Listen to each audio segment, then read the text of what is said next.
Good evening, this is a recap of the recent things that have been taking place in Zimbabwe. Political developments. The past week has seen heightened political tension across the country. Opposition groups staged several protests in major cities, demanding greater transparency and accountability from the government. These demonstrations were fueled by concerns over recent policy changes that critics say could undermine democratic processes. In response, government officials have defended their actions as necessary for maintaining national security and order, emphasizing that these measures are aimed at stabilizing the political climate amid rising internal pressures. Economic challenges. Economically, Zimbabwe continues to face significant hurdles. Reports indicate that inflation remains stubbornly high, impacting the cost of everyday essentials and straining household budgets. Local markets have experienced noticeable price fluctuations, which have led economists and business leaders to call for urgent economic reforms.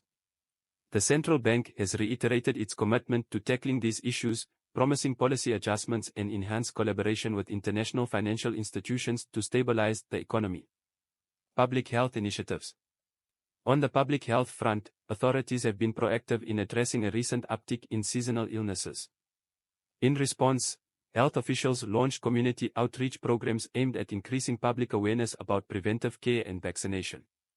Efforts have been particularly focused in both urban centers and rural communities, as the government seeks to bolster its healthcare response and prevent further strain on medical facilities. Diplomatic and regional engagement. In international news, Zimbabwean leaders have been actively engaging with neighboring countries to strengthen regional ties. Discussions have centered around boosting trade relations and securing foreign investment, which are seen as crucial for the nation's economic recovery. These diplomatic efforts reflect a broader strategy to not only address domestic challenges but also to position Zimbabwe more favorably in the regional and global economic landscape. Security and local developments. There have also been updates on local security issues. Law enforcement agencies reported an increase in certain types of criminal activity, prompting them to implement enhanced security measures in affected areas. This move aims to restore public confidence and ensure that communities remain safe while the country navigates its broader political and economic challenges. Overall, the news since last Sunday paints a picture of a nation facing multiple challenges, from political unrest and economic instability to public health concerns and efforts to bolster international ties, all unfolding simultaneously as Zimbabwe works toward a more stable future.